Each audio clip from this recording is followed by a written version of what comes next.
time they ever met, she said, "You smell like weed," and he said, "I am weed." What? This is what happened. First time. Look at him now. Wait, so what are people saying? Because I feel like that's funnier than this. It's just memes of everywhere.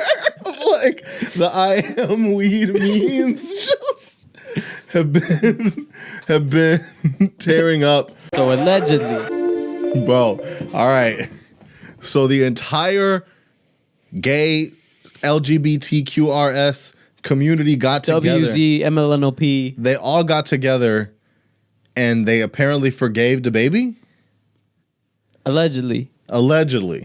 So, okay. But who's the spokesperson? All right, so let's get into it. So apparently what happened is, so like Rolling Loud was, I think, the first festival. It was one of these festivals where he had gotten like booed off stage, or not booed off stage. Actually, that was the crazy thing. When it was never booed off stage, the actual performance never went bad. It was just the backlash of the internet that caused him to not be able to, like, to get dropped from every festival that happened thereafter. Right. So Rolling Loud is like working together with him to do like a tour. So he's doing a tour. Yeah. And when this came out, pretty much the CEO of the LGBTQ community, which is, I don't know. I didn't know there was. So that makes me think, like, is it kind of like Black Lives Matter, like BLM the movement and BLM the organization? Yeah. So it's like the LGBTQ organization person said, yeah, no, we think he's learned a lot. You know, we forgive him. Probably like we personally forgive. Or I think it was more like we have more fish to fry and we're going after Dave now. Yeah. And so it was just funny because the way it just all gets reported is LGBTQ community forgives the baby. Like, like I feel like there's gay people being like, we did? Like looking at their phone being like, I didn't get counted in this vote. That's what's like the like crazy thing about it. It's just like, honestly, at what point are we just going to say all this like, all of this stuff is stupid? Well, I mean, yeah, but here's the problem: is it's hard to say everything's stupid because there are injustices, right? No, 100%. So then, like, where do you draw the line? Exactly. Because it's hard to say injustices are stupid. No. It's not that injustices are stupid. I know, but it's like, it's how are we fighting it? What are we actually doing? What is the end goal? What are we trying to get across? Because to me, like, people having power trips on Twitter? That's what I'm saying. With what's going on with DaBaby and Chappelle, it seems more of like a, we can control you and we're going to show you. We're going to flex on you. Yeah. So like Dave said, like when like the black community tries to band together and do stuff, it's a big deal. But like, because now every other white person has a gay child, like they kind of have to do something about it or like act like they give a fuck. Right. And like, I don't know. I was talking to some coworkers and they were like, hey man, like, because like I was telling them, I'm like, honestly, bro, like I'm not like left or right. I know sometimes I seem like I'm liberal, but I'm really like not either way. I try to be pretty moderate.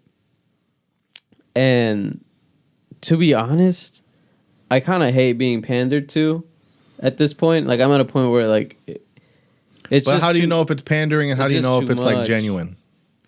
Like that's the thing now is like everyone's an actor now. Exactly.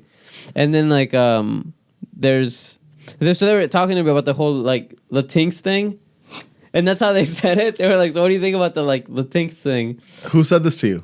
It was a colleague, and I was just like, honestly, man, I hate it. It sounds like a slur. Like when someone says it, I'm like, "Would you just call me?" You know? Yeah.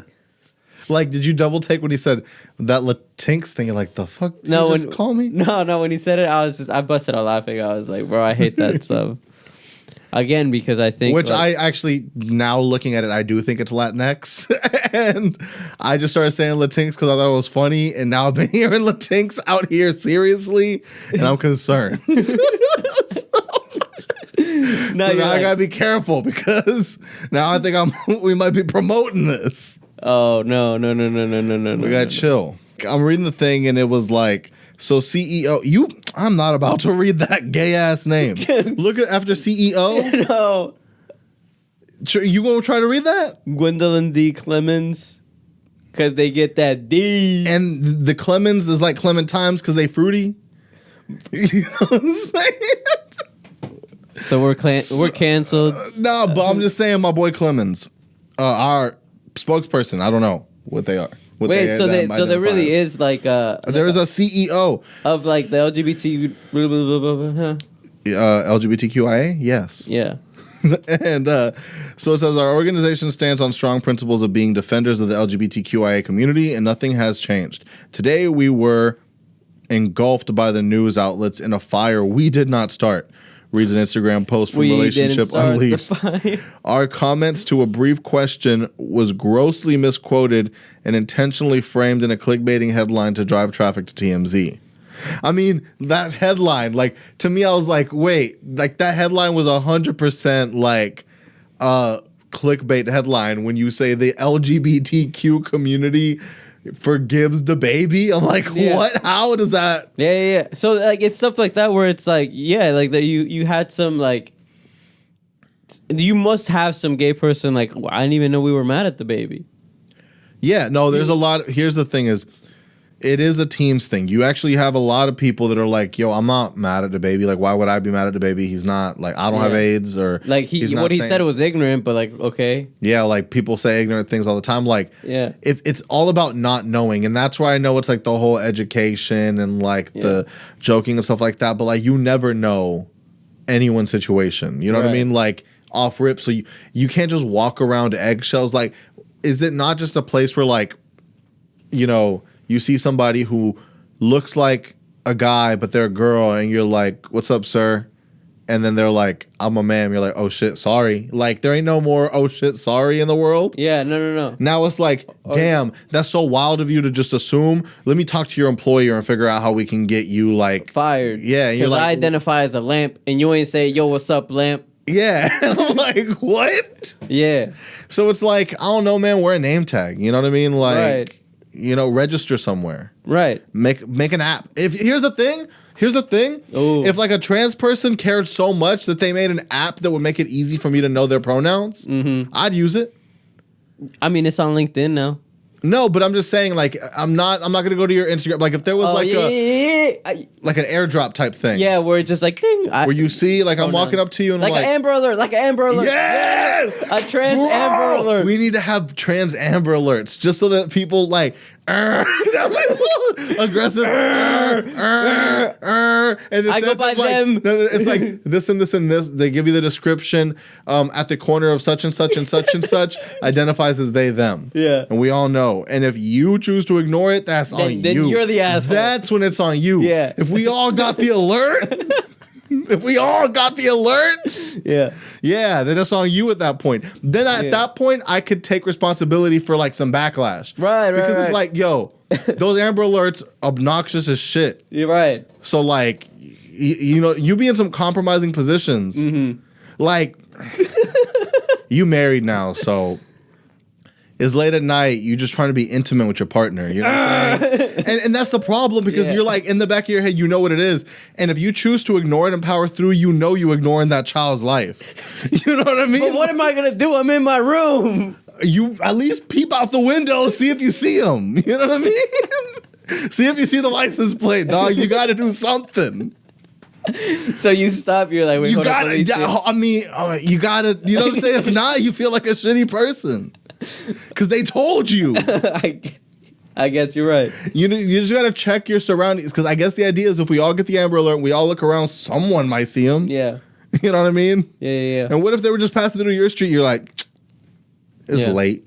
Yeah. I'm watching TV right now. Right. No, Doug, you got to like be a little proactive out in the streets. Could there ever be like a global adoption if there can only be a finite amount of it? Damn.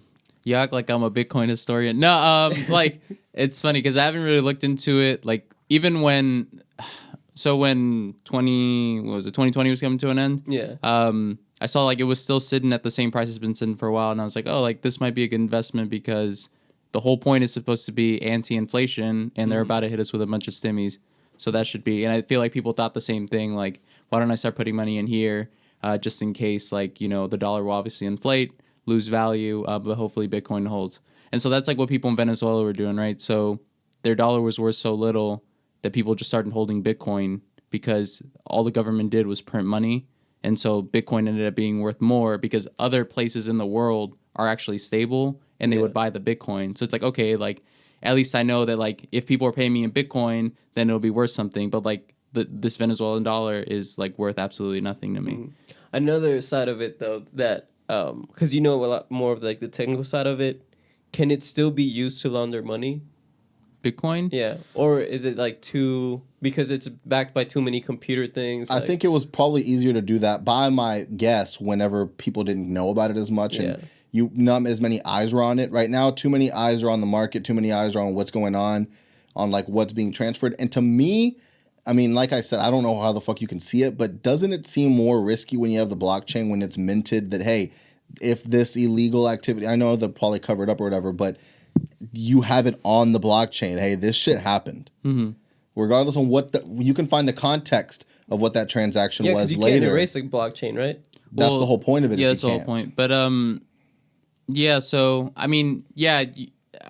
But basically they don't know that you were the person to send it, right? Like, I mean, there could be ways of figuring it out, but not like for like a normal person. Maybe for like the government to be like, okay, like, you know, this person that owns this wallet like sent this money to this other person that owns this wallet. It's like, let's say Pablo goes in jail. It's like, oh, Pablo owns this wallet. Like, he's been doing a bunch of illegal shit. Like, let's find out who owns these other wallets because, you know, they are probably laundering a bunch of money for him or doing a bunch of illegal shit. That type of deal. Now, I know you might not, like, this might be a little extra because, like you said, you're not a Bitcoin historian, but if the whole point of why people fuck with it is because it's decentralized, like, you know, nobody has the control. 51% have to agree on something for it to then be minted on the blockchain, right, or whatever. That's like the way that it goes. What happens if like I hear, and I haven't done like the actual research, but that like the U.S. might own like might be like the second largest holder of Bitcoin. Right? Yeah. What happens if someone like if America buys 51% of the Bitcoin and becomes single-handedly the 51% that gets to make the decisions on things being printed on the blockchain, basically in a sense decentralizing it again? Is that a possibility? Is that a risk that people can see? I know people keep on having the theory, well, what if it gets hacked? What if it gets hacked? And people are like, well, they'd have to hack all the computers. So I see why that's like not as feasible. But to me, it seems more feasible for like America to be like, all right, we're taking on to this shit. Everyone's going Bitcoin. We can't fight it. If you can't fight it, we'll go with it. And we'll just fight it that way. We'll buy 51% of the Bitcoin. We'll take people's Bitcoins in these heists when we deal with illegal activity. And now we kind of get to control what doesn't really get put. I don't know. That's a crazy hypothetical. I'm just like, I have no idea. I would assume that we couldn't afford it. There'd just be a huge backlash and just like, why? I mean, the whole reason I think Elon Musk put so much money into it is because it's like, well, I'm going to start taking it for my... It's not even that. It's like, I'm going to purchase it, then I'm going to start taking it for my cars. So then now I'm going to get it back, basically. Yeah, basically, I can inflate the price and then kind of get some of the money back. But for the U.S. to buy 51%, I don't know. That's... Just because when I talk about crypto, Pablo's biggest thing is the U.S. ain't going to let them do that shit. Well, the U.S. cares too much about this. And I'm like, okay, bro, if they play the other route... Here's the thing. The U.S. loves to big dick everybody. That is a known fact. Like, look up history, you know? Like, the fact that oil is traded in U.S. dollars, like, I don't ever think that the U.S. would ever let oil be traded in anything other than U.S. dollars. You know, like, things like that. Like... But the thing, I get that, but I feel like now the U.S. has these methods, which is instead of being like China or something, right, where they'll basically take away all your freedoms and kind of like do that and just kind of like slap you around and be like, we can tell you what to do. Yeah. What the U.S. will do is just make you so comfortable that you don't realize like what rights are being taken away, right? So like they just make everything so cool for you to where you're like, I'm cool, just chilling here, doing everything that the US gives me. And I think it's a different approach when it comes to us. Yeah. They don't big dick us around because they know that if they do that... No, they big dick other countries. I get that. Yeah. But if they just basically say like, oh, everyone's really trying to get into this Bitcoin thing, they're trying to step away from USD, then we'll just lead Bitcoin. Then we'll just, you know... basically try our best to control the market how we can. I think about countries like India who like outlawed Bitcoin and then they created their own crypto. So like, what say other countries just don't start doing that? Then because it's a matter of like, who gives a fuck, right? Like, we have to say it matters. We are saying Bitcoin matters. If like when Yachty came out with his coin, it was interesting because he was like one of the first artists doing this crypto thing. But have you seen where Yachty coin is? Like, have you, like, I mean, I'm saying, have you seen, like, where any of this shit, like, does anybody talk about it? Because, like, no one actually gave a fuck. Yeah. Dogecoin, that's why I say it's like the internet's coin. It's like, if everyone says it doesn't mean anything because it doesn't have a finite value, like, it could be whatever the fuck. Mm-hmm. It's just everyone on the internet getting together and being like, hey, we're going to say it has value. Yeah. But then that goes to that same thing where you just, like, how you were saying, you like, you just find a person dumber than you to tell them, hey, bro, hold this. And then you cash out and then you just, like, screw the other person. That's why I feel like this whole thing's weird. It's a game, and it's all just like you got to know how to play it. Yeah. But it's just the fact that we're heading into like the digital space, decentralized crypto NFTs. It's just making me think, where the fuck is it gonna go? Right? Like when we first saw like cell phones and they had internet, I'm like, okay, cool. If someone asks me a question, I can Google it real quick. It's gonna take me a while for it to like load, and then I'll probably get charged X, Y, and Z. Now we see what the internet has become, and it's not just Google and shit. It's like opinions being formed. It's, you know, groups being started. It's careers being started. It's industries being started. So what, like, we see it as the fun route. Like, oh shit, we're buying these little digital things, but then I just got to think like, where the fuck is like, where's it going to go? Where is like the end game? You know what I mean? And so it's just like, I just try to think like, what are these things if we're going to be putting so much. Well, my thing is like, because the whole idea of taking Dogecoin to the moon is we're all going to hold it until we're all millionaires, but we can't all hold it because then nobody, like, I see it like if everyone's a superhero, then no one's a superhero. I get it. Because then it's like, let's say we're all millionaires, we can't cash it in because then y'all aren't millionaires anymore. You know what I'm saying? Or like if we all three cash it in and we're millionaires, we just like screwed everything. But I think it's the process. That's why it goes up and down. Like my dad sold his way early before it really skyrocketed. So now he's kicking himself like, fuck, I could have been a part of the millionaires. So you get the people who pussied out early if you're really trying to hit the moon and catch it before the bubble really burst, right? Mm-hmm. And that's the thing, is when is the bubble going to burst? But you're seeing people as it's going up, and you're seeing people fall out. And so it'll dip, and then people will be like, it dipped a little bit, let me get it. And then it's all of the people, like, the way I kind of see it is like the cool kids, right? So like everyone's trying to be a part of the cool kids, and then some people might drop out, get kicked out, and someone's like, oh, there's a spot, so let me get in. It's dipping.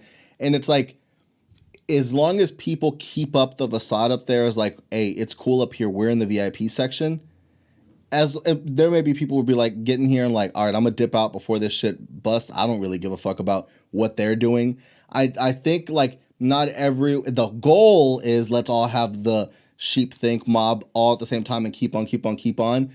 But like naturally, people are gonna fall out. People are gonna come in, and that's why it stays of like who wants to be in the end, or like are more people buying than not. Yeah. Or do you end up holding it till the end, and at the end you just look like a clown, and you have this thing that's worth like basically exactly. Nothing. But and I guess that's the game, right? I mean, it's like, when is it gonna fall? Like, when is it gonna really crash? And that's why I think it's scary. It is definitely scary. That's why I'm like, if I were to invest in crypto, I would to do it in at least something more stable like Bitcoin. But Doge sounds stupid. It is the way stupid. It just like I've known it's like gonna be, because the thing is at any moment they can just decide, hey, we're gonna make more because we want to make more. Yeah. Well, no, I mean, doesn't Doge have a blockchain?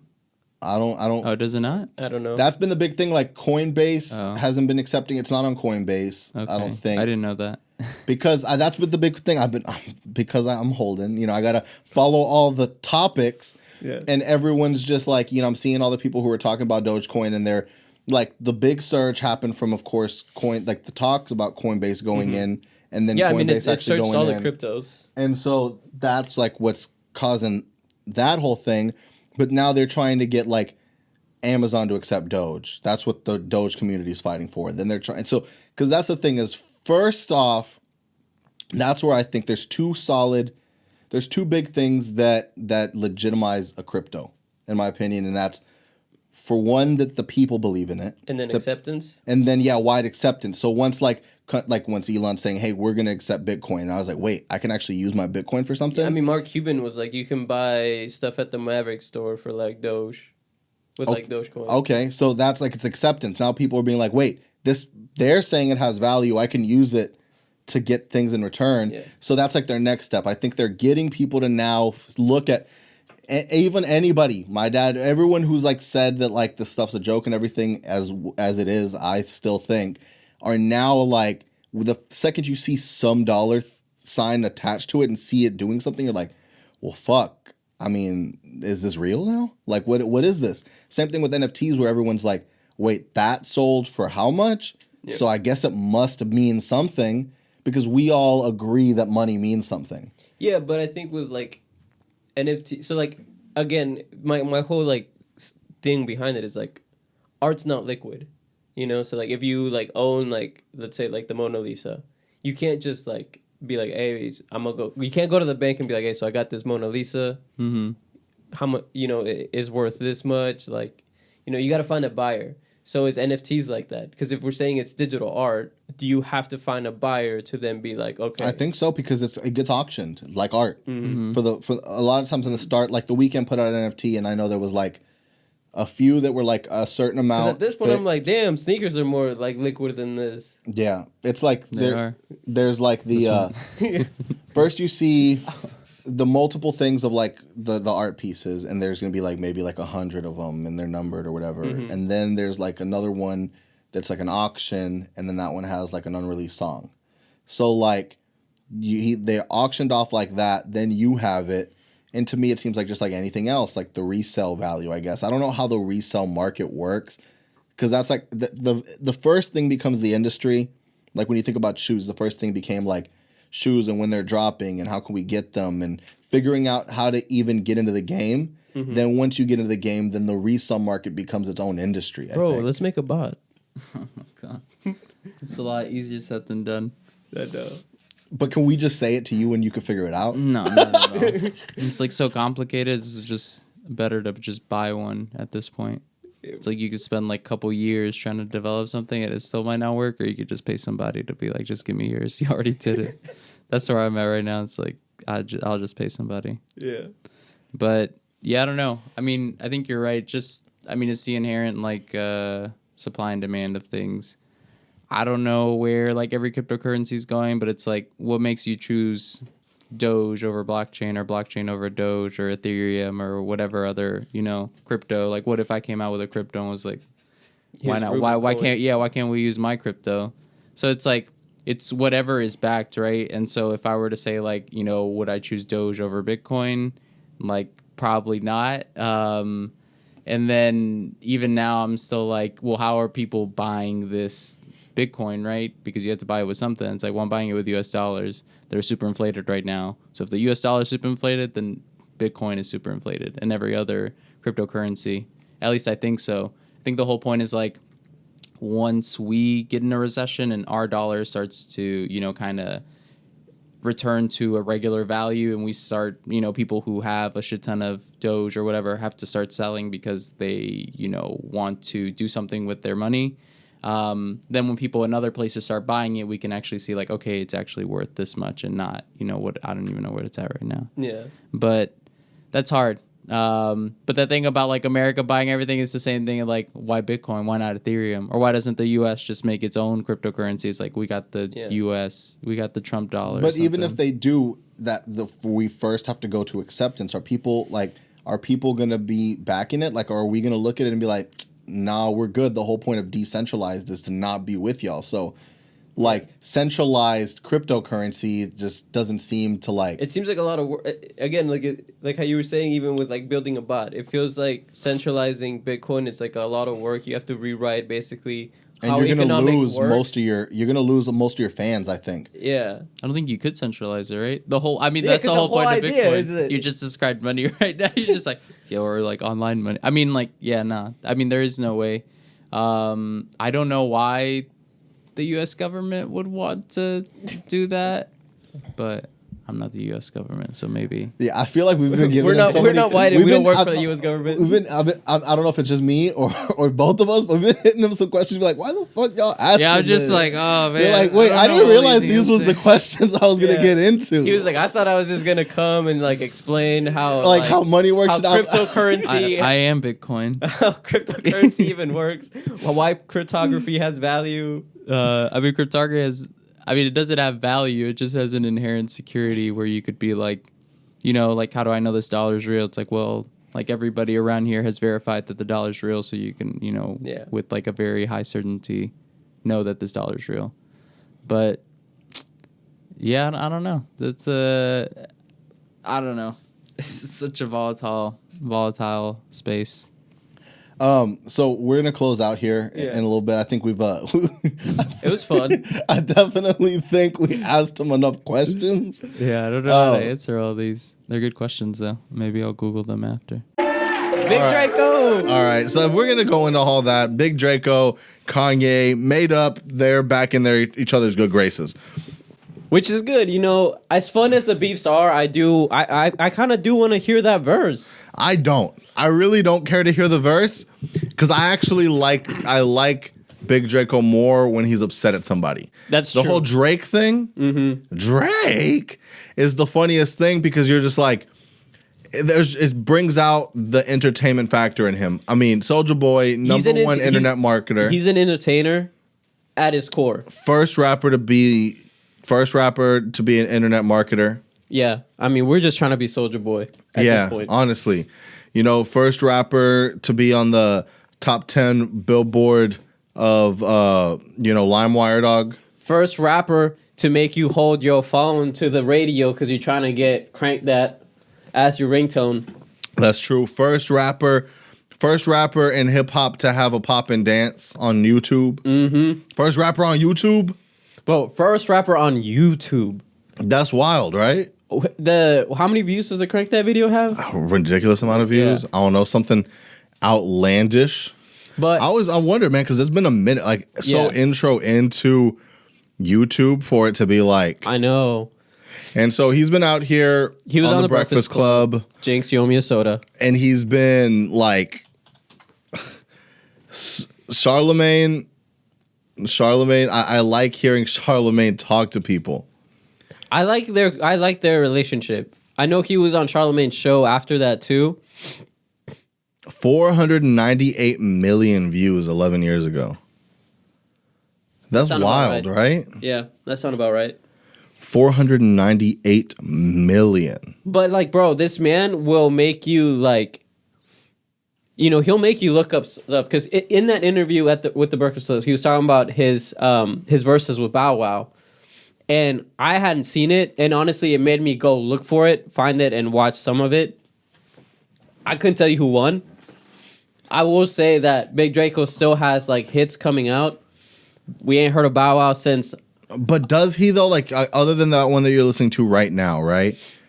I have not heard a Soulja Boy song that's bigger than any single Lil Durk or Lil Baby song that's popping right now. True, but he's quote unquote independent. What does that have to do with anything? I don't know. That's what he says. Okay, so what does independence have to do when you're not like... Okay, so you're independent, so I guess you're not getting the big like media pushes. You're not getting playlisted. You're not... Mm-hmm. But if you're so influential and so the first to do everything, like, shouldn't... I don't know. I guess I'm asking too much from the from the industry. Allegedly, he had a chance to sign... He almost could have signed YoungBoy. Yeah, he could have, apparently. Allegedly. I always think it's one of those things where, like, because every time someone says that... He said he's usually the guy that comes and finds you. He's the first to come and find you. So, he's the first to do everything. Yeah. So when that happens, it makes me wonder, because, like, every time people say that, they always put these artists in a vulnerable position. Like, he's like, YoungBoy was in my DMs, like, hey, sign me. And then you see them being, like, one of the biggest artists. I mean... Who had the chance to sign Drake? Didn't somebody have the chance to sign Drake and like passed, and now it's like you could have had like the biggest artist. I don't know, but they made me want to be like, hey, should we hit up Soulja Boy in his DMs and be like, hey, look at our podcast, sign us? Could you sign us? Honestly, what if we were the first people on Big Draco's podcasting network? If he said, hey, we're going to sign you, but you have to like set up a podcast studio for me to podcast. And then, you got to run my podcast and do all my shit. I would move to Atlanta or wherever he lives. I'll move to Atlanta. Dog, if we pulled up, dog, what if we started running Atlanta? Bro, what if we leave the suburbs and go to the trenches? I'd be down. You down for the trenches? Yeah, I'd be down. Why not, bro? Dude, it'd be so sick. Like, we'd be going over to each other. Like, we'd have to get a place around each other just for the sake of convenience. Yeah, we would. And then, like, we'd be pulling up, like, just eating hot chicken every night. It's the same atmosphere weather-wise. I hear that Atlanta and Houston basically have the same weather. Have you been to Atlanta? No, but I've talked to people from Atlanta that are like, yeah, it's basically the same weather. And then for me, I've always heard that it's just like a literal city built on hip-hop. Yeah.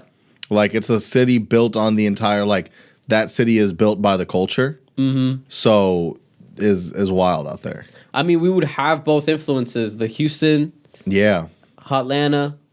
So that's what I'm saying. We pull up there with some hot chicken all the time. I bet you we'd be really into the hot chicken wave. Oh, yeah, for sure. But all that to say, Big Draco, bro, we out here. We support you. We would be down for a podcast network with you. And yeah, 100%. I'll run your shit. I don't go fuck. Like, we'll edit your shit up. We'll cut your shit up nice. You got a reality show, bro. We'll be in the background, bro. You know what? It'd be so fun if like we're doing that for him. But the big thing is that like we have a Big Draco soundboard for like the podcast. Yeah. So it's all just like Big Draco sound effects. We record voiceover. Bro, like the Drake. Yeah. And so each one of these things is like we have the Y'all better stop playing with me.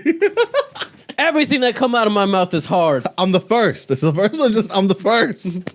That, bro. Soulja, now you have to. I know now you have to because we have. Bro, I'm gonna start getting the soundboard ready. I'm gonna just email you the link. Yeah. So, all right. So Big Draco. Yo, can we talk about this though? Next time somebody beefs and they're trying to make up, you have to make a weird ass video with Jay Prince. If you don't apologize with Jay Prince awkwardly standing next to you, don't apologize to me. All right. So let's get into that. Kanye is allegedly trying to, which first of all, if we're going to like parlay into all of this, Kanye Drink Champs Part 2, I haven't heard it yet. You did. I've heard like clips. But that entire, shouts out to Nori because that entire Part 1 and Part 2, chef's kiss. Honestly, because I listened to Part 1 and he knew how to ask the best questions. He knew how to get the best out of Kanye. Because it was like he like literally put all his walls down because Kanye's usually feels like he's getting talked down to. And because like Nori was like playing into his ego, he felt like he was talking to like, and they are homies. Yeah. So he could like lower the defenses and then ask a real question that we're all like wondering. Yeah. In a way that's like. You're talking to your homie, so it's like, it's all good. So. Like if I ask you some deep ass shit or like something that's like you might be uncomfortable, but or you have to think about it. But if it's like, but I asked you, so it's all good. Yeah. It's like I don't know. Think about it like you're at the doctor, right? Mm-hmm. I mean, and this is an extreme example, I guess, but you're at the doctor. Oh, and they say to you, are you sexually active? Yeah, they're talking to you about like, and you're just like, I mean, I guess, and I just pull up. So, dog, you hitting it now? And then you just like, bro, I'm all up in that shit. Like, there's just something about the way that. I mean, I'm not gonna say it like that because we're both married, and like you know who we be talking about, so I ain't gonna talk about it like that. See, bro, you gotta see. That's the thing, though. That's the thing is once you let these guard downs, that's the bro guard, right? Yeah. That's the thing where Kanye talking about going onto the Reddits and looking up other bitches' OnlyFans. Yo, man, like. I know I don't want to be the person that's like, you can't be a Christian and blah, blah, blah, blah, blah. I don't want to be that person. But, bro, man, like. All right. So I get you. But what I think Kanye would say is, do you think Christians aren't out there listening to, like, looking at pornography? No, they 100% So am I just being the realist Christian? Am I just being the one who's going to say the things that ain't nobody else going to say? Yeah. I'm gonna tell the truth. All humans falter. All humans do this and that. 100. And we're all just trying to build, and none of us are perfect. But I'm gonna be the only one to be out here and telling you the truth. I ain't gonna hide and act like I'm not. Yeah. No, and I would say like, I guess the way he was talking about it, it's more of like, because it's like, yeah, let's say you do struggle with that, and let's say you're trying to stop. You're not gonna be talking about it like that because you're trying to stop. You know what I mean? I don't think he's trying to stop, but yeah, that's what I'm saying. for me, it's a bigger conversation of Reddit. I'll give him the cursing, I'll give him the other stuff, but that was one that I was like, But bro, he's saying that, but then he's talking about giving money to first-time mothers who feel like they can't handle it and they're trying to abort. Okay, so that was interesting. You know, that I think that would be really cool because everyone talks about, is it a life? Is it not a life? You know, pro-life, whatever, unless you're, pro-life until the baby's born, then we don't care. Yeah. And then he's saying, pro-life, the baby's born, I care, give it to me, let me, Well, and that's another conversation because the way he's also talking about it, which is what people don't think he cares about, he's talking about it in like that the biggest population of people who abort are the black population. So he's saying that half of the black babies that could be born are being aborted. Mm-hmm. And so we're holding ourselves back. I'm talking to his community from like prospering. And if we can just put money back into our families and help them out, then we can flourish and stuff like that, which is pro-black as opposed to like everything else that people think that's anti-black. Yeah. So I think it's one of those things where I don't know if he just says something wild and then has the time to play the mental gymnastics to make it sound like, right, like he was onto something. And, that's why he takes so long and he comes back with all these points. Or if this is the stuff that he's thinking from the beginning and he just puts out the wild thoughts. But his mind does run at like 1,000 miles per hour, bro. Yeah. Now here comes to the interesting point where I start getting like excited. So we start getting into the Drake shit, right? Mm-hmm. And I'm more talking part one because I didn't hear part two. So I don't know if there's... He didn't talk about it in part two. Missing. So in part one, he's really talking about the Drake warfare when it comes to rap. He's saying like it's professionalism. Like I'm gonna move like 5 blocks from Yeah, he says when he makes a diss DM track, everybody in your family. I'm gonna DM every girl in your family, every one of your dudes' girls. I'm gonna get all the information so that when you're making songs, there's certain subtle hits that no one else knows but me. Yeah. And so it's like he's got me going in there crazy. And, we're all thinking like, Kanye, why are you being so wild? He's like, no, you don't realize he's saying these things specifically to me. Yeah. And now it's a weird thing where I actually heard Flagrant talk about this, right? Mm-hmm. The Jay Prince thing. Yeah. About shouts out Jay Prince. Why do you bring Jay Prince up into this? Like, what's the point? And Houston legend. It's the only thing that adds leverage. No, it's the only thing that adds leverage because here's what happens, right? So if Kanye comes out and says, Drake, I'm tired of this. Can we just squash it? Drake has the upper hand to be like, fuck you. No, I don't want to do this. I would say Jay Prince adds leverage and is the mediator. But not only that, when he says that, when he stands with Jay Prince and then says, hey, bro, let's just put our issues aside for us to free Larry Hoover. Yeah. Now you're not doing it for Ye. You're doing it for the community. And if you're not willing to squash the beef for the community, then you're a piece of shit. Exactly. So now it's like that's what adds leverage. Mm-hmm. Because right now Kanye's kind of leverageless. Yeah. Everyone kind of knows, even if you want to say that Kanye's album's better, Drake's album performed better. That's irrelevant at this point. Yeah, Drake's album performed better. Mm-hmm. So like, and even Kanye knows that. Like he knows that Drake's is going to perform better, even if people will say that artistically Kanye's is better. Mm-hmm. And so like, it's this weird thing where I don't, and this is the thing is we only see Kanye's side. So when we hear Kanye say these things, we think like, oh, well, Kanye must be right. Drake must be saying this because he's not on interviews all the time. Yeah. But then you hear things like Big Sean being like, me and Kanye hung out right after that interview, and he didn't say any of the shit that he said on that interview to me. Yeah. So it's like... Oh, bro, when he brought out the tombstone and he said, I deserve to be here because I signed Big Sean. And he did not say anything or act like anything was up when he saw Sean later on that day. Yeah. And Sean's like, wait, what the fuck? Like, we hung out that day? And you're not, you know what I mean? Yeah. So when you hear things like that, then it makes me think like, well, what is Kanye really hiding, or what is he like trying to bring up to the public for public perception? And they were talking about this on Brilliant Idiots, where Charlamagne was saying, you on there now too? Yes, bro. I'm a full-on fan, bro. I'm a full-on Andrew Schultz fan now. I've been trying to fucking get you on, and you was just trying to be so. I don't know why you was just like, no, I can't do it. I'm very anti putting me on because, okay, so Amara told me this, that she was like, if you were a rapper, you would be like Soulja Boy, because you're always talking about how you're the first one to da da da da da, and you're always saying like, no, I was on that first. Can we ask, does she, because I'm assuming now she's understanding, does she like my taste, or does she like... What do you mean? Like in stuff that I try to like... Because I feel like we influence each other. Uh-huh. I really feel like there's certain things where the episode she watches, she's like, she laughs at your jokes more than mine. Does that sting a little bit sometimes, does. dog? I'm not gonna lie. Is there sometimes you're like, fuck, you're like in your room trying to write the best. Yeah, bro. I literally, I will like be like... Yeah, like I'll be in the shower, I'll be in the car, and I'll come up with something. Be like, bro, that's funny as hell. I'm trying to get into digital real estate, dog. You gonna help me? I'm trying to own my own 2-story mansion hidden somewhere. Like if you could find me a place somewhere in like the dark web, I like that neighborhood a little bit. Gotcha. Because I mean, it just seems a little more fun and interesting over there. Mm-hmm. What's that thing called that's like worse than Reddit? 4chan? Yeah. 8chan? 4chan's fine. Oh, 8chan's even worse. 4chan was always the spot where I was like, they were like, don't go in there. Yeah, 4chan's usually where you don't go, but now there's 8chan. That's where Q started. Or that's not where Q started. That's where like Q, bro, you need to watch the series. Yeah. They say who he is. He's just this like Asian white dude that like is kind of annoying. But does he truly believe all that shit, or he just kind of fucking around?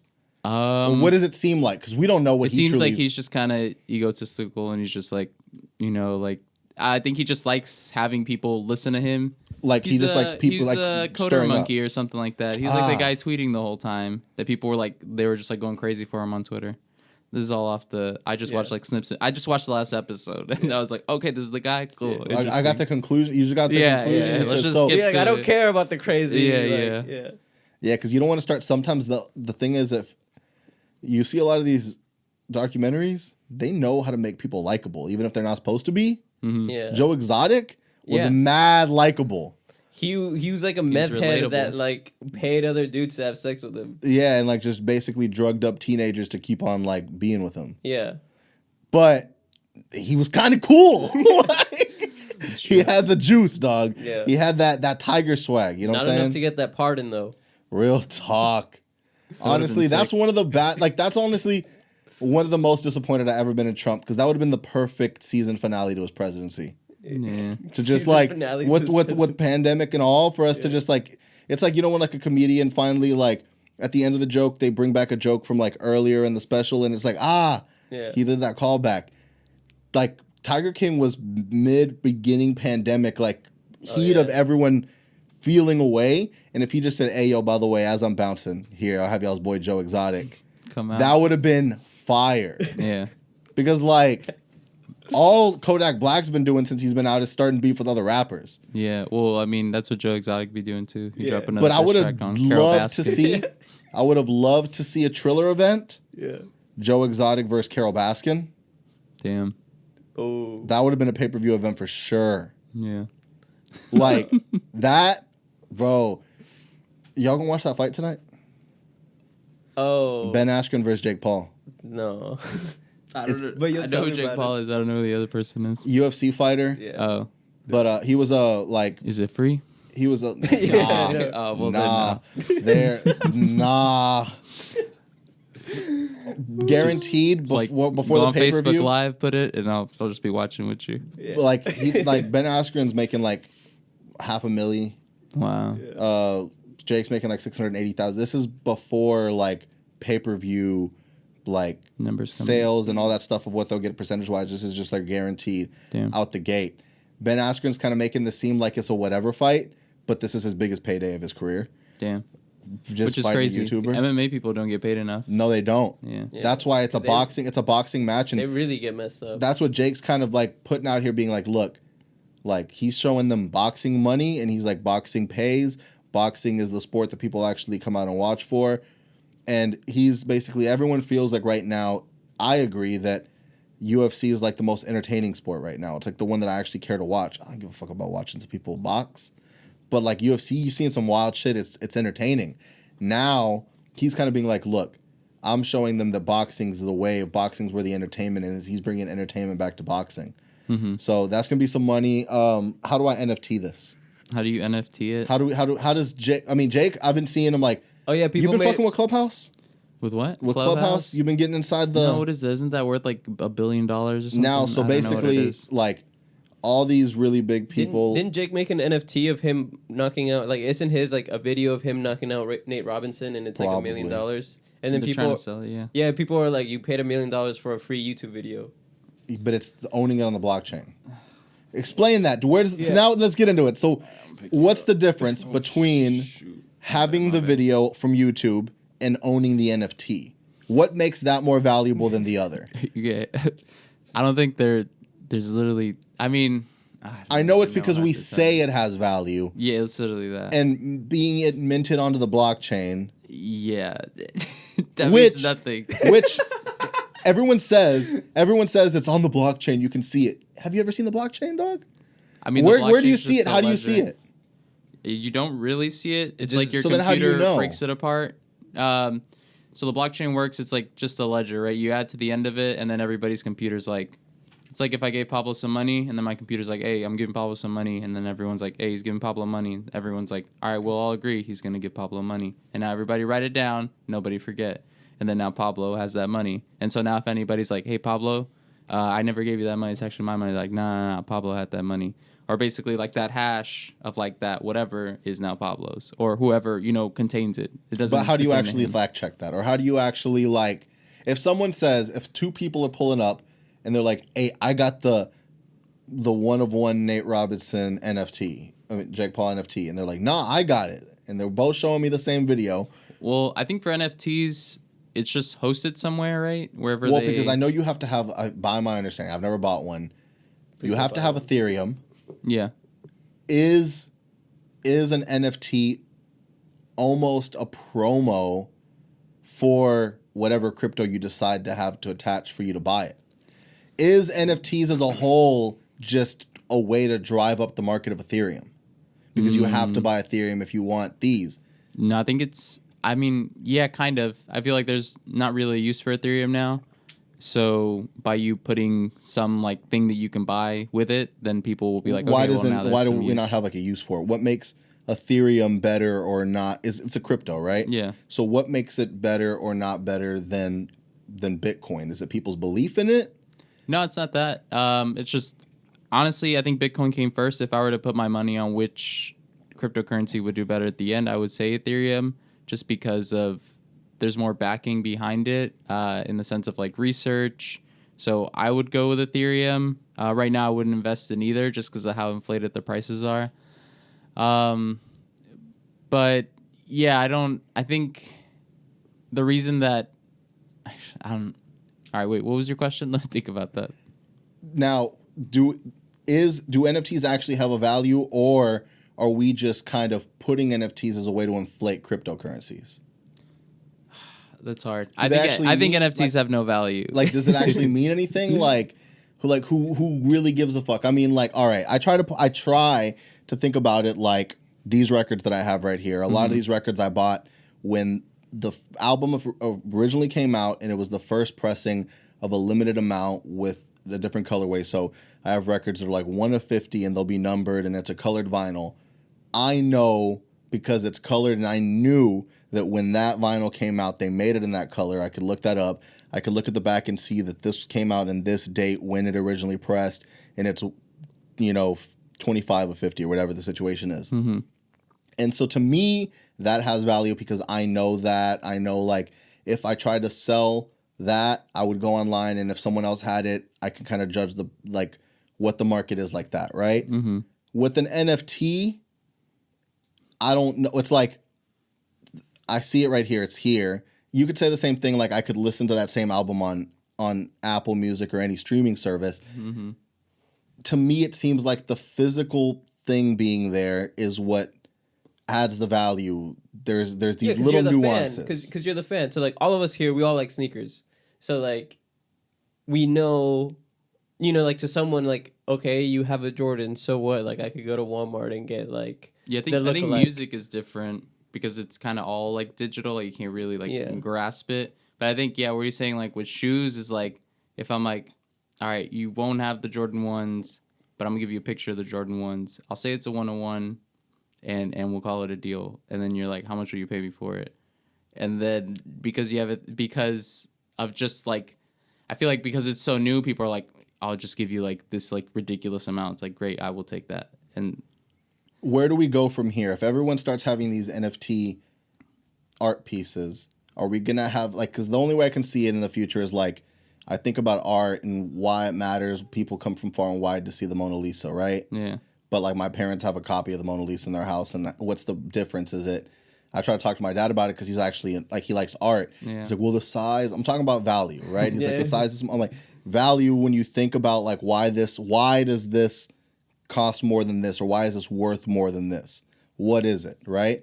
What is the difference between these two identical to the degree art pieces? You saw the real one. Where do you feel like the value is? Will we eventually have like an internet museum where all these NFTs are there and you're able to like understand? But then how does that go? Is it a screen? Like, you know what I mean? Like there's so much shit where like is some place going to be like, we're going to buy slowly all these NFTs from people, all the Pop-Tart cat, and we're going to buy Jack Dorsey's first tweet because those are like the first ones that were really popping off. And are we then eventually we'll be like having these galleries of the internet? I don't know where it goes. Yeah. Some people are joking about like you'll be buying these houses, like people are actually buying like $80,000 houses digitally in this like Sims type world. Yeah. And are these NFT pieces like art pieces that you put inside this digital house? Like all the real estate's digital now. To me, I'm wondering, is this actually going to be something and these people are just on the cusp of the future, or are these just people who have too much money to spend? A little bit of both. Yeah. There's a little bit of truth to those two statements. And like, I mean, because when I think about NFTs, like how liquid are they? Because if you were thinking about it, like putting in your portfolio, you have to know how liquid something is. And if it has no liquidity, then what the hell are you doing? Yeah, well, I think that's also a thing you could do, right? It's the way to launder money, right? You could be like, this is worth $7,000. I mean, $7 million.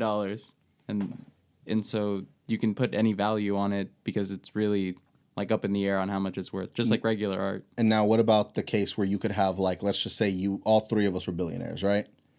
Or multimillionaires. I don't know if we want to go that far, but we got some money. Mm-hmm. And you're trying to put your NFT out. And you're trying to like be like an artist, and you're like, I want to make this and I want it to like go well. And I said, well, dog, I got you. Put the NFT up. I'll buy it for 10 million. So now, because, and then I'll put one up and you buy mine for 10 million. So we just swapped money, but we both made it seem like, dude, he has an NFT worth $10 million and I have an NFT worth $10 million. Now we're inflating the market of the NFT. That shit's illegal in the stock world. That's where like this stuff is like weird to me. Mm-hmm. So that's like this thing is like, that's very possible that all these things are like being put this way to make it seem like, oh shit, some stuff's going on. So then the normal person's like, I got to get in on this because people are making some real money out here. And and it could be like they're not. Exactly. So that's where it's like, I don't know what's what and where the future is going to be. Mm-hmm. It just brings up a lot of questions on how we're going to start doing business in the future as we start decentralizing and just becoming more with each other online. I do want to backtrack though. For the people that don't know, how does a cryptocurrency like Bitcoin actually have value? I mean, same thing. So it's literally the amount of value you put on it, right? Like what you think you can do with it. So initially you could do nothing with it. Now you can do like a decent amount of things with it, right? So as the value increases because more people want it, it's just supply and demand. And then I think the only innate thing, at least that interested me when like I started like buying Bitcoin or like any cryptocurrency, was like the fact that at some point like you will no longer be able to make more Bitcoin, right? As opposed to like money. Right now we're like printing money like nothing, so it inflates the price. But with Bitcoin, it's supposed to be eventually like it's anti-inflation, right? Because you can't print anymore, so whoever wants it will keep it longer, and then when people want more of it, the price will go up, and when people want less, the price will go down. And so that was the whole thing that I saw, like, okay, like this is like, this is where it's interesting, like where you could say like, like this economy is like turning terrible, but at least like enough people are holding Bitcoin, not only, you know, because it's not the US, it's like the whole world is like, okay, like, you know, we have this currency that won't inflate in price unless like everybody in the world is literally like everything is just inflating, right? So I think that's where like you could use it, right? And then so I think that's where it's interesting. I think right now it's too inflated just because of how much the dollar is worth.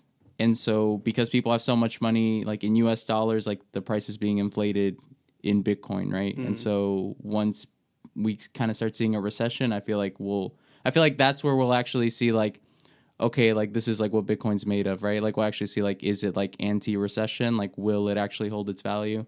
I don't think so right now. I think it'll hopefully retain some value because I do kind of believe in it. I hope that it, you know, stays above a certain amount. But right now, like the numbers are just crazy. I think that right now it's going to be like 2017 where it went up to like, what was it, like 20 some thousand and then came back down to 2. So with that, when you bring up the US dollar going down in value because we keep on printing more and like it's not even backed by gold anymore, and what does it really mean? It just means something because we all believe that it means something. When we hit that recession that you're talking about where we can see what's going on with Bitcoin, a lot of people make this argument that it's smarter to have most of your holdings in something like Bitcoin where while the US dollar is going down, you're actually keeping and maintaining a value in there. I mean, that's just basic principles. Whenever like the economy is doing bad, you know, you see more investors going to commodities like gold, silver, what have you. Yeah, I mean, that's what Bitcoin is classified as, is a commodity. So when the thing to me is like when you think about Bitcoin, it seems in theory even more safe than gold, right? Because gold, technically, who knows how much we really have out there? Right. Who knows how much? Like if you find some gold, you have to really know about gold to be like, yeah. But when you can see what's going on with Bitcoin, like, you know, I have this many shares out of this many shares that are in existence, so I know that I have this, you know, value. I put this much of my whatever. Is that a smart thing, or is it still like when I talked to Pablo about it, it seems like too risky still to be putting a large sum of your like holdings into crypto? Would you do it? Let's say you had like 30,000 in your like 401k. You take like the penalty and you're like, I'll put it in Bitcoin right now. 50%. Or because I think it's 50-50. Okay, you would put 50%? If it's holding, I'll put 50% because to me it's like, I don't know. Crazy. I gotta flip the coin. I don't know. So you would take, I have hold security. on. I want you to understand what you're saying. No, I get you. I get it. $15,000 and put it in Bitcoin. No. But it's not just 50. You're also gonna take on 10% penalty tax for early withdrawal from your 401k because you're not 59 and a half to put on this thing. You don't know my age, dog. Bro, you're younger than me. No, I get you. But the thing is, if all fails and like I just feel like the more you have things now, the thing about it is you are gaining your interest there, so it's not just sitting. Yeah. But it's sitting in a place that, by the looks of the landscape and by the looks of like how much we progress, I don't know how long people are gonna care about that as much, especially when we've just like 1.9 trillion like multiple times within a year, just like creating so much money. It's just seeming like that value when you're looking at it, if you're looking at it as if like USD was a stock, it doesn't, the trends don't look your 401k right. doesn't actually have money in it. It has like stocks and bonds. So it's not, but like, I still feel like I would there's not like, it's not a savings account. Like, I know I would want to put at least, and this is, I mean, I'm just saying it theoretically, I would want to have like 50% of like my holding savings or whatever in crypto for the case that the world's going crypto. Because I truly think like at this point we can't separate ourselves from the internet. Like we're addicted, like literally. And I think that's where we're going to head. I don't think there's going back. I was 100% certain that Megan Thee Stallion's big old freak said, usually I like to fuck, but tonight we gonna make love cause you gay. I swear to God, that's what I thought it said. Swear to God until I looked up the lyrics and said, we gonna make love cause you bae. No, bro. I thought, and WAP, I thought when she said, gobble me, swallow me, drip down the side of me. But she says drip down the side of me so fast, and like it sounds all like one, like, you know, when you're like typing in Word and it's just like a whole sentence like that, like you don't use spaces. That's what it sounds like to me. I thought she said, "Gobble me, swallow me."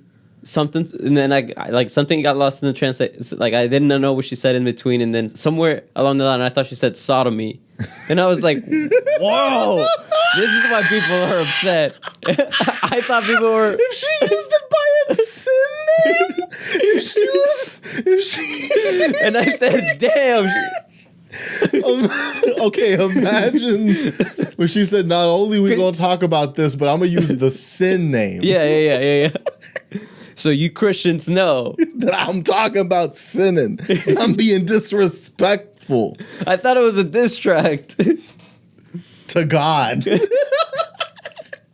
quickly, I have a question for you as we get into some like a few of these things. What is your opinion? And I know we're married, but we pretending. What's your opinion on bros before hoes? How stickler to it are you? How close do bros have to be? So, okay. If I wasn't married, because I've made this mistake already, and it was with our friendship. Okay. And I would say that I put the hoe before the bro. Yes, but I mean But then the bro was here to pick up the pieces. But what I mean, not even just that. I'm saying like on some future shit? There was a dude who you were friends with that was dating somebody, and then now she on the table and something happens.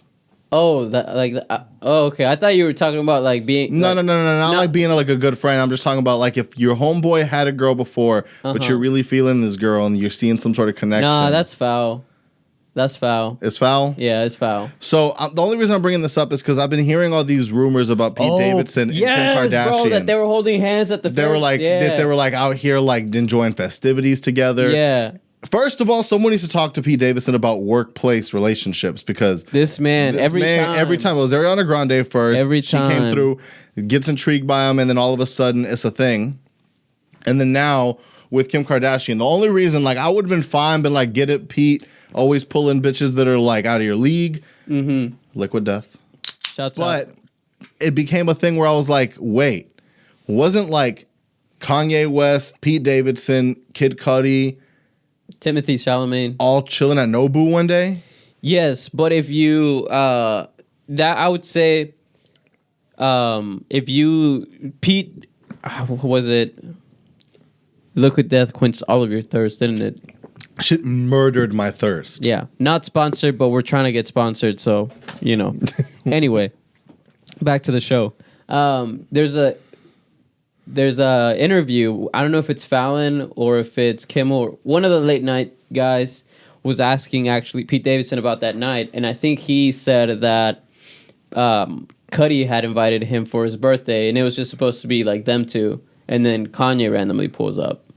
Not only did that happen, but I also heard he ended up having to pay the whole bill. Yeah, because I guess just ordered Kanye stuff. Yeah, because I guess it was going to be like, yeah, I got you, Cudi. Yeah. For your birthday. Yeah, because it's just supposed to be the two of y'all. And then... So maybe he's trying to get back at him for that.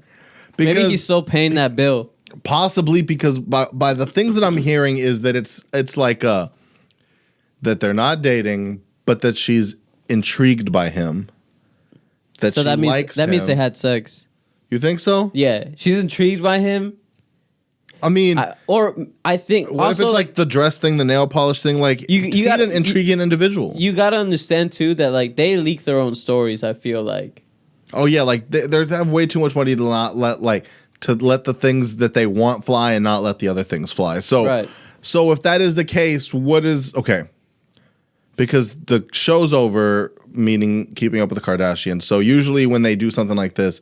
It's so that they can promo the new season. The new season's going to be on Hulu. Like the new show's going to be on Hulu. Okay, so when does that drop? Because I'm trying to think of what's the promo for? It should probably drop like towards the. I don't know when. This is all me making shut up. Yeah, but like probably like in 22, I could see it dropping. Okay, so it's not in promo for the show. SNL. I mean, Pete doesn't have to promo SNL. But allegedly there was cameras when Courtney got engaged. What do you mean? Like they're like camera crew, like recording it Yeah, but wouldn't they? Because they want to put like their own photos out, or do you mean they call the press? No, like when the show was running, like that type of cameras. Oh, yeah. So, okay. And if you think about it, the way the show, the way Keeping Up would work is that it was always a year behind. So you would be watching it like we would all know the stories, and then when the show would come, we're like able to basically see the behind the scenes of these stories. Right. Damn, the show is kind of interesting. I should watch it. We should binge it. We should binge it. But that's the thing where I'm like, okay, so if that is the case, what are we promoting? Pete's been in a lot of movies lately. He has. And it's a weird thing where like Pete's celebrity status is bigger than his work almost.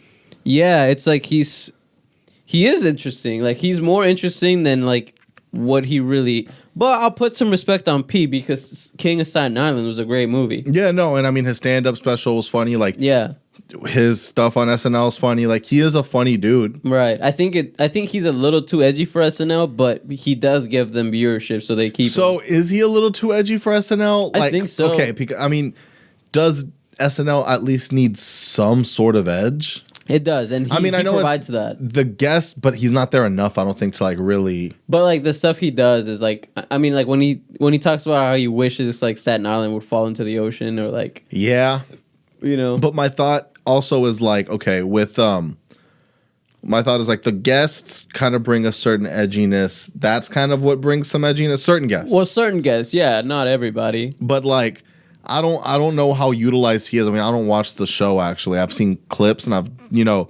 watched a lot of the Weekend Update stuff that he's done. I've seen a lot of like the sketches and stuff that he does, and he pretty much just kind of does little stand up bits on like that Weekend Update. So I'm just wondering like what they might be trying to push with this, if it's not a legitimate leak of something else. How do you think Kanye's feeling about this? I mean, this man has no eyebrows now. So you think he was pulling his hair out over this shit? I mean, by the looks of those pictures, it looked like he did. I mean, you saw the haircut picture. Alleged haircut? Yeah, I saw that. I was like, oh, now I see why you got that mask. Yeah, so like what do you think he's trying to do? Like, because these things, when he releases these things too, I mean, there's no way that... Bro, my man looks like he's going through it. Now, I do think because we say that, is that the goal? We're like, let's... he's coming out here and being like, let's make everyone think I'm going through it right now. I don't know. Because when he was going through it, we wouldn't see pictures or videos of it. Yeah. You would hear reports from his family being like, Kanye is dealing with this right now. Yeah. That we have him going through this right now. So right now he's like, or he's going on somewhere and talking where no one can like contain him. I mean, did you see that he had Marilyn Manson on Sunday service? Yeah, and they were just like praying together and shit. Yeah. Which is weird. It was like super, like, it was two conflicting things. So, but could we say that he's trying to maybe bring him to God and talk about forgiveness? Oh, 100. Like, is that a possibility? That's always a possibility that Marilyn Manson is looking for that, which is so weird from Marilyn Manson, but yeah. When you're in a place where maybe he did realize like, yo, what the fuck has my life come to? And maybe that's right. But Kanye's church, like Sunday service? Yeah. Like, is that even a real church? See, that's the thing too, where it's like, and I mean, like you had like Justin Bieber, who's like, all the Christians like love him. Do they though? They do. They all aspire to be like that. Like Justin Bieber. Yeah. I wonder sometimes, like, yes, you say you go to church, and like I'm sure I've seen the things and stuff, but and I guess because it ends up being corny, like with Chance the Rapper, yeah, it was like in your face but fun. Like Justin Bieber, I don't know, things are conflicting with Justin Bieber. Not like on his religion and stuff, because he gets his weed from California. No, I don't know. It's just like, I don't know. Maybe I haven't dug deep enough into the new Justin. Maybe I'm still thinking old Justin. Yeah, you probably because like I don't follow him. Is he like saying inspirational Bible quotes on Instagram or something? Yeah. Okay, so I might be really wrong about it. Yeah. So Because I know that him and like Selena Gomez were going to like the same church together for a little bit. No, I mean, he ain't even with Selena. I know. Do you have the Pros or do you have the regular ones? AirPods. I have the regular ones, bro. I'm a regular person. You don't got the Pros? Bro, I drive a Toyota Corolla. Who do you think I am? I drive a Honda CR-V, but I got the Pros. Okay. Like, hold on. So there's times that like we've been talking over the phone. Yeah. And like I have AirPod Pros in, and you have. I didn't sound broke to you. Damn, dog. I just thought you were in a bad area. No. And we ain't even gonna talk about who my phone carrier is. Hold on. No. Who is your phone carrier? No. I'm only hold on. No, hell no. Hold on. If I guess you, is it Sprint? I had Verizon. But who do you have? You have T-Mobile now, don't you? I'm not saying you have T-Mobile, don't you? I'm not saying who I have. I'm not saying who I have. Bro, that's like Metro PCS. I'm not saying who I have. You have Metro PCS? Metro PCS. Bro. I'm not saying. I'll tell you off record, I'll tell you. All right. Oh, because you don't want people to know what phone carrier you have because they might hack into your... Okay, I get you. I get you. Conspiratorially, I get that. I respect that. Both talking about this Chappelle special that just came out. So Dave Chappelle put out The Closer, right? The GOAT, the mastermind. And Chef's kiss. So he put out The Closer. He says in the special it's going to be his last special for a minute. Yeah, which I'm sad. I'm not so much because to me, we've got a lot of specials back to back to back from him. I kind of want to let things sit. Overexposure can be bad. I want to let things sit. I want right now... Every single time he puts something out, it causes a stir. And he knew that. And he knew that this last one was going to cause a stir. And he wanted to just address everything. And I think he wants to just let the climate change. Like, I really think like when he came back to a way different climate. Yeah. And people not even really knowing him for the original thing everyone else knew him for. Yeah. It almost seems like now he's being known for being wild or whatever. Yeah. And in like, people's eyes. The thing that Dave always says is that stand-up and comedy in itself is an art form that needs to be protected. In this climate that we live in today, it seems like it's going away. Yeah, I don't know if it's going away because I've been seeing actually like more and more comedians, but I've been definitely seeing the fight against it. Yeah. Like, people get annoyed that comedians can say whatever they want allegedly and then just be able to say, well, it was just a joke. For whenever like they get in trouble. But that's the thing about it is like anytime a comedian's trying, like every time a comedian's saying something, usually for the most part, anytime you see them say something, they're just trying to make a joke. Exactly. They're trying to get the laugh. So it's difficult because it's not like you're a band. You know, like let's say you're a band and you wrote a new song, you play that song live and that song is garbage. Like the backlash is going to be different from when you're a comedian and you're saying things. You know what I'm saying? Like you're always testing material. So you're always testing material. Every time you're on stage, you're working out, right? Yeah. And then the thing with it is you don't like, all right, when you write a song, you at least have other people in the band that are like, yeah, no, this song's good. Yeah. They worked on it together a lot of the times. Or if not, like, there's something where you can sit and listen to it. You can record it, see how it makes you feel, test the water, see how it makes other people feel. With stand-up, you can write a joke, be like, I think this might be funny. Let me test this out on stage in front of people. Yeah, and see if it really is And then if funny. it doesn't hit, you're like, okay, didn't work, back to the drawing board. And then if somebody takes that and then takes it out of the context of what you're doing and then just puts it out word for word in a written article, then you're just like, you look crazy. fucking wild. Yeah. Imagine if half the shit that we said was just taken out into print. Yeah. Without any of like inflection, without any nuance, any of the context of what we're saying it in. Yeah. So like someone could have a whole story. Bro, all your Latinx quotes would just be, all your Latinx quotes would just be crazy. But I'm Latinx. They'd be like, bro, this man said Hispanic Uncle Tom, bro. He hates his own people. So that's the thing, though, is like you can take anything out of context, put it up there, and it just look insane. Yeah. And like, I don't know, man. It's that's why I respect like when they tell you to put your phones away, like when they lock them up and shit. Yeah. Because I've just seen way too many times that like comedians that I genuinely enjoy, that like I understand their humor, get taken out of context. Like any single time Bill Burr tries, like they try to cancel Bill Burr, like bro like Bill Burr is too much of a goat. Like he's not. I don't think he like. He knows he's a white guy and he's making fun of himself for it. Yeah, but he's also like he's always like a contrarian. He's always just taking other sides. He's always just thinking of things where it's like, oh, I didn't think about it like that, but it's funny. Yeah, you know what I mean? And that's the whole thing with Dave Chappelle with this one. It was to make you think. Exactly. But I'm glad that there was definitely jokes. Like before, for these past YouTube specials and stuff that he's been doing, that he's just been putting out, it more seems like he's just been trying to say something. Yeah.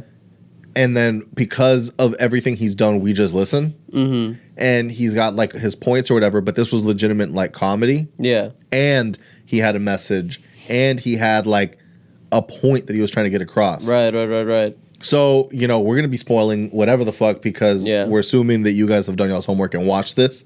But if you haven't, go watch it, come back. And then you can hear us talk about it. Because the second when he goes like, when he tells...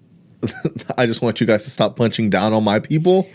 Bro. It's a matter of perspective for real. No, for sure. And like, he even goes into like when he's like, please don't abort the baby. And guys, if you're pro-life, come on, don't abort the baby. Because he's saying like, bro, this man was wild before any of this stuff. Now, what I will say though, I think it kind of put him on blast because a lot of the general population did not know about the Walmart. Did not know about the Walmart thing. I knew about the Walmart thing. So now they're like, whoa. Yeah, he's homophobic and a murderer. But like that's what I'm saying. Where it's like that Walmart thing could have came out at any point and it would have not done anything to his career. It might have made him even hotter as an artist because you'd be like, oh, same thing hard. with what doesn't Gucci have a murder case he beat? Yeah, Snoop Dogg has a murder case he beat. Like, please, before you cancel us too, think about the fact that it's crazy that a person could have killed someone and it do nothing to its career, or just be like an other thing. But the fact that like he said some homophobic stuff, it's like ending his career. So this is what... And I think it is because... Do you think it's because LGBTQ has white people in it? Yeah. Because that's the point that Dave is making. So here's the thing about it all is like, it's not a choice if you truly identify with it, but it's a choice to identify with it, if that makes sense. So like you could be gay and be closeted and be in your mind about it and have those feelings, but you could also choose to not say something about it and not truly be you. Yeah. And then not have to deal with the same things that like the LGBTQ community deals with.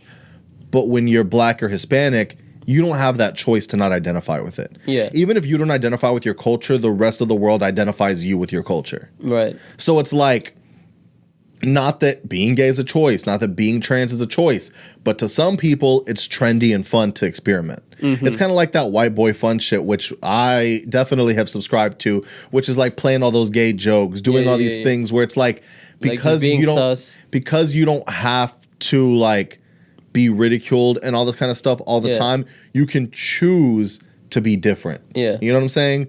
Like you can choose to be wild, as opposed to like, for a lot of people in our community, people might think we're wild, but that's just our culture. You know what I'm saying? Like, if like our aunts say something wild, they're not trying to be edgy.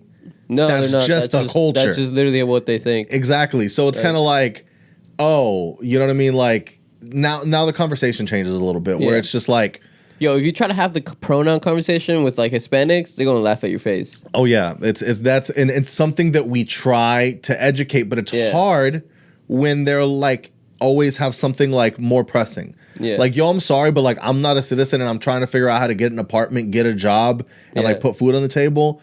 I don't have the time to think about pronouns. Yeah. You know what I mean? And then we're like, well, you got to be more mindful, you know, and of course they do. Yeah. But it's also like, yo, we have bigger fish to fry out here. Yeah. And than to be focusing, like we're still trying to deal with our rights and like citizenship and like not going back to a country we don't know. Yeah. I'm sorry that I don't have too much time to respect like the name you want to be called.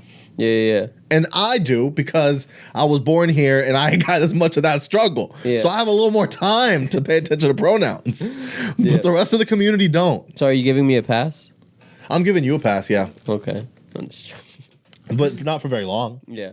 Yeah.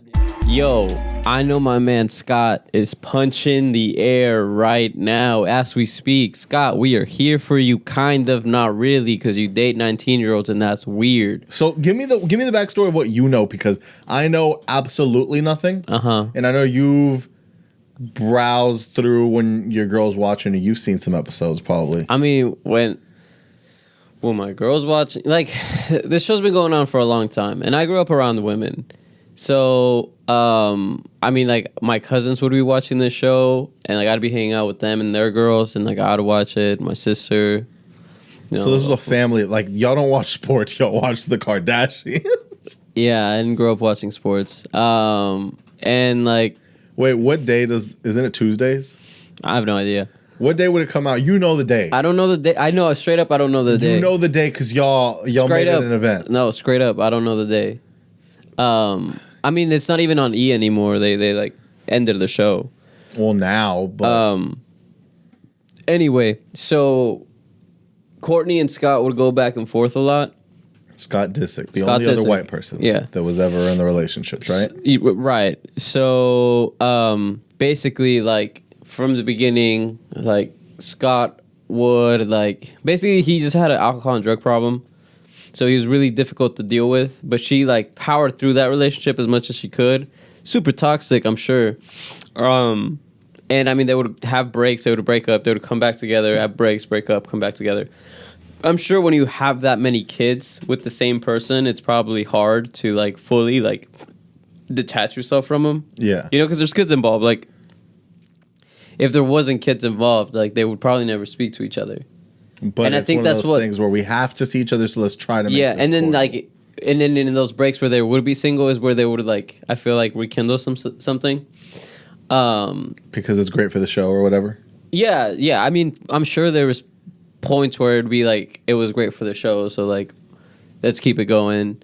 I'm sure that was a reason too, like, or the fact that, like, the family likes him so much. So, because I know that watching a couple episodes, even in the last season, basically, like, the family's like, when are you gonna like stop messing around and, like, marry Scott, basically. And then she was like, I've asked him to change certain things about himself, he hasn't done it, so until she's like, until he does what I asked of him, I'm not gonna date him again. And there's a whole thing in the show where, like, she, like, went to therapy and, like, tried to do better for herself, which, shouts out, you know, therapy's awesome. Go. And yeah, so she gets into, like, starts getting to, like, more serious, like, relationships. And then I think one thing that I've noticed is guys that are, like, manipulative and, like, don't really like to change their ways and are really, like, man children, they tend to date younger women because older women don't have, one, they don't have time, and two, can see through the BS. And they don't want to, like, they'd rather just, like, not deal with it. But yeah. Like, the wildest thing, like, Scott, like, when he was dating, like, Lionel Richie's daughter, who was, like, 19 at the time, this man was, like, 30-some, pushing 40. Yikes. Yeah. Like, you know? Like, yeah. I feel like he would, like, try to drown out the fact that he wanted to be a Courtney with, like, just, like... young bitches? Yeah, basically.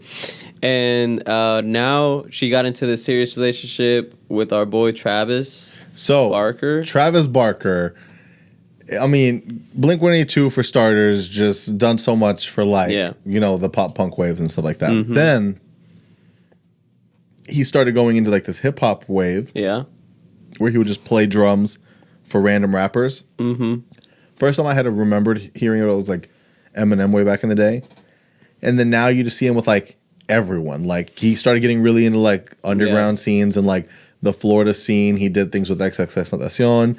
He's done stuff with MGK. Yeah, him and MGK, like, are boys or whatever. He's done, like, anytime that you hear, like, damn, those are real drums. It sounds like real drums. That's usually Travis Barker. Yeah. I mean, he did Tiny Desk with Young Thug, was it? Yeah, he also did... Only at the end, though. He did tell me about that, and I watched it, and I was like, that's not Travis. And then he comes for the last song in the Tiny Desk. And then he did, I believe, that when Post Malone did that tribute, that Nirvana tribute, and he did that, like, live streamed performance, that he had Travis Barker playing drums for that, too. Mm. So, like, he definitely does a lot for like hip hop, and it's cool seeing him like break out from just like Blink-182. You know what I mean? Yeah. Be able to move forward and stuff. He had that near death.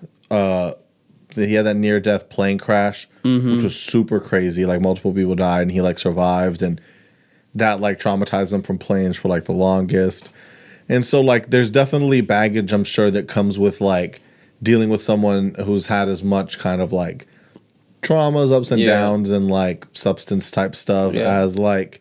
I will say Courtney and Travis look like a cute couple, even though most of their pictures are pretty like sexual and gross, and like I shouldn't be y'all shouldn't have, like, why would you let people take pictures of you like this, bro? Like, it's kind of weird. So, bro, I can't wait to be like the drunk Dio at like the birthday parties with like the modelo and like the piñata. Bro, I'm actually really waiting for that shit because I feel those vibes already. This baby's gonna be half white, so I have to overcompensate with the Hispanic stuff. Yo, it is. Yeah. Damn. You're gonna be the most Hispanic uncle, huh? I'm thinking. Well, I have to be. Yeah. Because I'm the only uncle. Because Jesus only has one sister. Yo. Yeah. That's wild. So I have to like really bring it. Like I have to just be plastered in a wife beater and Dickies, like grilling. Dude, don't you? Are you excited for the point? Because I know, like in the beginning, like I think I like how far along we've done this season 3 because I wanted you to get out of the honeymoon stage. Oh, of marriage? Before we really kind of get into like the throes. I think you still there. Yeah. But we more in the throes of the marriage now. Like I'm about to come up on my year. You know what I'm saying? Like it's been a minute, dog. And now you get to this place of comfortability where like you can break down a lot of these barriers where you can come out with the wife beater and the Dickies. You know what I mean? Because now it's like I'm here. Yeah, I've arrived. Yeah. You can now mature to that place. Yeah. So I'm excited because like that's the next goal, right? Like as Hispanics start losing their hair, we just shave it. Yeah. We get tatted. Yep. And we'd start drinking Modelos. Just like put the bandana on. Not even repping anything. Just gonna put it on. Yeah. Well, that's why you have to put like a Mexican flag one or something that's just universal. Yeah. Something that's not like repping specific colors or anything like that. Yeah. I mean, if we'd be in Nacogdoches, no one would care. Are there no like official gangs out there? There is, but they're silly, bro. What are they fighting about? Horses and shit. Yeah. They're fighting about land. Like, someone told me that there was like sections of like Bloods and Crips, and I was like, but why though? Like, what hood y'all protecting? Yeah. So, how many acres y'all repping? I'm excited to see that because like they pull up they're like, yo, this is County Road 233, cuz. But I'm excited for this new chapter. I'm seeing a lot more people have kids. I ain't ready for that shit yet, but I like seeing it though. Yeah. It's we're at an age where it's not like, oh shit, they got a kid. I'm not even fronting. I'm kind of waiting to see where y'all are at with kids before I start thinking about that shit. No, bro. I want to be at least 30. At least 30. Yeah. How old are you right now? I'm 26. All right. I'm just thinking about it because I'm just thinking like there's a point in time where when you're close enough to people, right, where you start thinking about like babysitting and shit, right? Yeah. But babysitting's a little annoying when you're like, yo, can you take care of my kid? It's way better. Yeah. When the kids are like, yo, can I stay the night at such and such's house? Yeah. And then now the person's just kind of like stuck with it. Yeah. Because they're like, I ain't going to say no to my kid because my kid is asking for such and such to stay the night. Yeah. And I think that's the best place. I think once you start having kids stay the night at other kids' houses, that's the move. That's the way. Yeah. And then you dip out and you'll be like, all right, we drinking the night then. Yeah. No, bro, because the homie Hunter, like, obviously he has his son. Yeah. And then, like, his wife was like, all right, guys, so, like, we decided, what if y'all think about having a kid, like, maybe next year? Because that way, he was like, if it's a girl, like, you know, like, Bennett would be, like, they'd be, like, kind of close in age where they could potentially date, get married, or like if it's a boy, they'd be like homies. But she was like, that way y'all enjoy y'all's first year of marriage, but then like, you know, that way they're close enough in age to where like they could hang out. And I was like, that's super cute, But nah. But nah. Nah, but shouts out Benito, bro. I love Benito. He gave me baby fever. No cap. He really did. It's one of those things where it will, but take care of a kid for like a day. He's just so good. Like, no, I get that. He's such a good baby. But like, deal with a kid on your own where you don't have control. He has screamed in my ear before though, so it is kind of hard. Nah, dog. I once took a kid out to an Olive Garden and it threw up all over the table. How old? How old is the baby? Yeah, like 5. Oh, hell no. What do you do? That's what I'm saying. That's what the fuck I'm saying. Like, I was such a nice, like, I was trying to be as nice as possible. And then the other problem is it's not your kid. Yeah. So you can't, like, discipline it. Yeah. You know what I mean? Like, you can't, like, you don't know. Last thing you need. I actually tried to, the one time I tried to semi-discipline this kid, it tried to snitch on me. Oh, hell no. So this kid comes up to me and says, I want ice cream. Mm-hmm. And I said, what? I want ice cream. And I don't want to be the mean Theo or whatever. So I said, all right, pick up all of your toys from the floor and put them in your bag. Mm-hmm. And once you do that, I'll give you ice cream. Mm-hmm. That's fair. He went and told his mom that I made him clean the whole house to get ice cream. I said, I wish I would have done that shit. Yeah. That would have been a better idea. Yeah. If I would have known that was on the table. If I'd have known he was going to go say that same shit, I'd have told him to clean the whole house. Yeah. But yeah, when I see shit, bro, you didn't even at least be like, you gotta say please though. I'm sure that's automatic. Like I'm like, first of all, bitch, give me a fist bump. If you don't fist bump me, we ain't cool. Yeah. Right? You gotta acknowledge. You gotta acknowledge the fist, and we in a pandemic, so no high fives and shit. Yeah. Fist bumping. All right, he fist bumped me. Now we cool. Mm-hmm. All right, and from there, it's just that whole thing where it's like, I have like a certain, maybe 5 minutes of being annoyed before it starts showing. Mm. You know what I'm saying? And so by that time... I do have that over you. I could go for hours, bro. Well, it depends on the situation. But there comes a certain point where, like, my cover... I'm not even.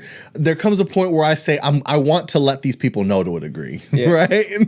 Wait, actually, I'm not that good anymore. I'm getting old, bro. I can see why old people are cranky because like my ceiling is like lowering. Bro, I can talk to Roman on the phone for like 7 minutes max. Like sometimes I'm like, bro, what the fuck are we talking about? Like, what is this conversation? I gotta end on this type of note because it's kind of like the attention thing where like some people are saying like homeless is like a derogatory word now because it's like doesn't mean they're homeless, they just don't have a house. They're couch surfing or whatever. Like there's that whole thing, right? Nah, dog, you homeless. Then you have Demi Lovato. Did you hear what she said? Remember last time? Look. Before I was trying to walk around eggshells when she came out as they them. Yeah. And I said she might be doing it for attention because her heroin album flopped. She just came out and said that she doesn't think that ETs should be called aliens. That's derogatory and they need to be called extraterrestrials. Do you know any aliens getting offended? This has been the 2.5 Citizens podcast. Thank you so much for listening. We love you. We care about you. Tell your tias, tell your tios, tell your primos, tell your primas. We out here on Big Brr. On the Brr. We out. Bye.